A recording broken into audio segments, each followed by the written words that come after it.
de cette année. Et je pense que les Français nous attendent, les Français ont besoin d'un mouvement comme celui-ci. Peut-être que tout à l'heure on parlera un peu de politique générale, j'espère qu'il y aura un peu de temps pour ça, parce que souvent on me dit que c'est bien de redire un peu comment le mouvement va être structuré, que tout le monde entende bien la même chose au même moment, mais on me dit aussi, un parti politique, c'est le débat d'idées, c'est le travail sur les projets de société, et il faut qu'on ait aussi un peu de temps pour cela. Beaucoup d'entre vous, je pense, se sont engagés avant tout pour échanger sur tous ces thèmes. Alors le passage obligé, c'est l'organisation du mouvement, on y est en plein dedans, mais très vite, il faudra que vous puissiez organiser des commissions de travail pour réfléchir sur tous les thèmes qui touchent à l'Europe. Cette Europe qui est un petit peu en panne actuellement. Bon, on a vécu douloureusement le non irlandais, mais il ne faut pas trop se faire d'illusions. Je pense que si il y avait eu le même référendum en France, il y aurait eu le même résultat. Donc c'est un petit peu ralent, parce que cette Europe, elle a été justement constituée pour faire en sorte qu'on vive mieux chacun dans nos pays, pour qu'on soit protégé. Et très souvent, l'Europe est perçue à l'opposé, comme étant une Europe qui contraint et qui complique la vie des gens. Donc il faudra que nous puissions redire un certain nombre de choses sur le fait que l'Europe, elle ne nie pas les identités des uns et des autres, que cette Europe, elle défend aussi des valeurs, pas simplement des valeurs commerciales, qu'elle a aussi un idéal un petit peu plus grand, et puis que cette Europe, il faut qu'elle soit plus proche des citoyens, avec des institutions beaucoup plus lisibles. C'est évident que le traité constitutionnel était complètement illisible. François Bayrou a plaidé pour qu'on puisse avoir un traité beaucoup plus court, beaucoup plus clair, beaucoup plus abordable. Ça n'a pas été le cas, et je crois que les Irlandais aussi ont sanctionné aussi cela. Donc il y aura un gros travail au niveau de l'Europe à mener, et bon, on aura l'occasion de le faire dans cette grande région, puisque les élections européennes se font par grande région, et votre région, Provence-Alpes-Côte d'Azur, fonctionne avec la région Rhône-Alpes et avec la Corse. Donc il y aura une campagne à mener avec une quinzaine de départements. On aura l'occasion, je pense, vraiment d'en reparler.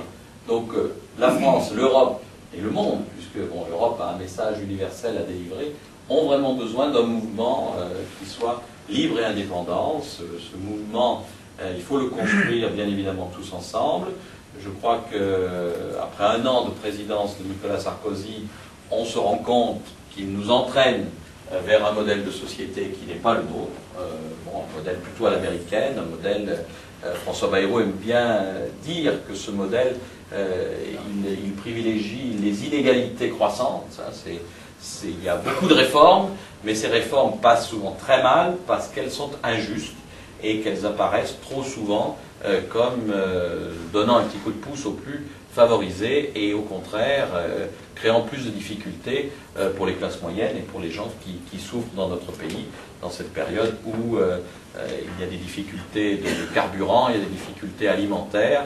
Donc c'est important qu'il puisse y avoir entre cet UMP, ce président de la République qui déçoit, ce parti socialiste qui n'a pas vraiment de ligne ni de leader. Nous avons la chance d'avoir une ligne claire et d'avoir un leader. Donc même s'il y a parfois quelques tiraillements au sein du mouvement démocrate, il y a au moins quelque chose qui nous réunit et qui nous unit, c'est notre président, François Bayrou, en qui nous croyons pour l'avenir, un président qui va prendre vraiment son bâton de pèlerin et qui a prévu dès l'automne de visiter 2 départements par semaine pour justement redire un petit peu tout cela. Il va laisser passer les élections internes, et puis je crois qu'il est attendu dans le pays. Il apparaît vraiment comme un recours pour beaucoup de Français.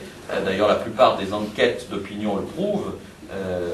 Il reste toujours parmi ceux qui sont attendus pour jouer un rôle important dans le pays. Il y avait même un sondage qui disait qu'il pourrait être le Premier ministre idéal de Nicolas Sarkozy.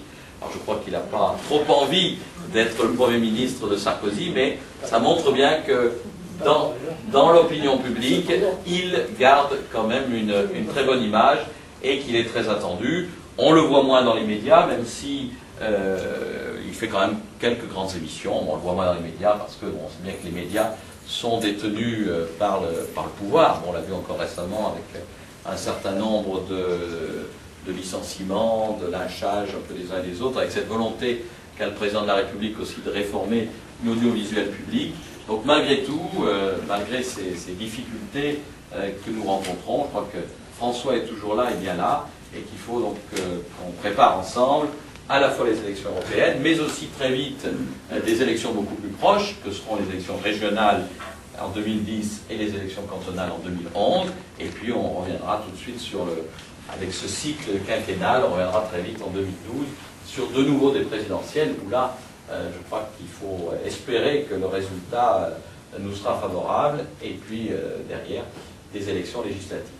Donc le pays a besoin du mouvement démocrate, il faut vraiment s'en convaincre, partout où je vais, c'est ce qui m'est dit, mais pour que ça marche, il faut donc que ce mouvement soit soudé, très soudé. C'est pour ça que j'ai le souci aussi de faire en sorte qu'on se retrouve sur l'essentiel.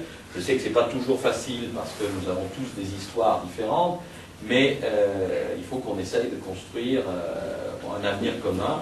Et pour cela, nous disposons quand même d'un certain nombre de documents. On a écrit une charte des valeurs, une charte éthique. Je crois que ce n'est pas pour rien. C'est un document sur lequel on peut se référer quand même très très régulièrement, parce que je crois que même si on n'a pas eu les mêmes parcours, au moins sur ces valeurs-là, je crois qu'on peut se retrouver, et c'est là-dessus qu'il faut qu'on essaye de construire. Alors ce soir, donc, je suis venu vous redire très rapidement la manière dont les choses vont se passer le 27 septembre, comment on va s'y préparer à partir d'aujourd'hui. Et pour que les élections du 27 septembre aient lieu, il y a nécessité de mettre en place deux instances, en tout cas de mettre en place deux éléments statutaires. Il faut qu'on se mette d'accord sur une commission électorale départementale. Ça, c'est indispensable pour que les élections aient lieu. Et aujourd'hui, dans l'état actuel des choses, compte tenu de tout ce qui s'est passé dans notre département, de son histoire récente, cette commission n'a pas été mise en place encore. C'est pas trop tard, mais il faut vraiment qu'on se quitte ce soir avec cette commission-là. Et puis, il faut qu'on se mette d'accord aussi sur l'adoption d'un règlement intérieur départemental. Donc, si nous partons avec la commission et le règlement intérieur, ben, je crois qu'on pourra s'estimer heureux. On aura installé quelque chose qui aura été accepté par tous. Et dès demain, je pourrais indiquer, ou dès lundi, ou plus tard, au siège national du mouvement démocrate, que le Var est en ordre de marche, que ce département a sa feuille de route pour les élections du 27 septembre. Après, il y aura une phase normale pendant un mois où vous devrez vous rencontrer, vous rapprocher pour constituer les différentes listes qui seront soumises donc, au suffrage des militants. Enfin, ça, après, c'est votre affaire.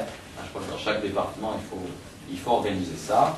Et puis ensuite, vous aurez donc à mettre en place ces différentes structures, en sachant, on va le détailler dans quelques minutes, que les listes, en particulier pour le conseil départemental, sont des listes quand même très importantes, puisqu'elles constituent quand même un nombre de sièges qui avoisineront les 80 sièges.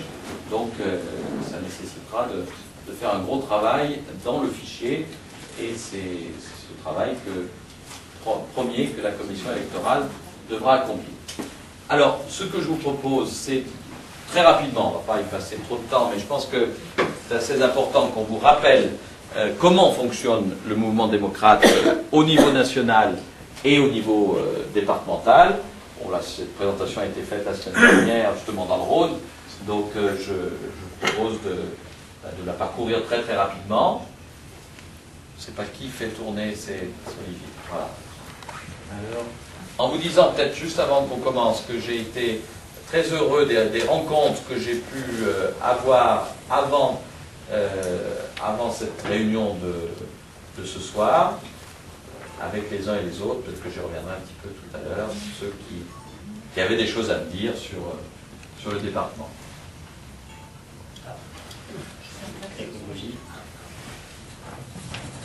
Voilà, alors 2 mots sur les instances nationales. Donc les organes nationaux et les fonctions nationales du mouvement démocrate, c'est le Congrès, la conférence nationale et le 27 septembre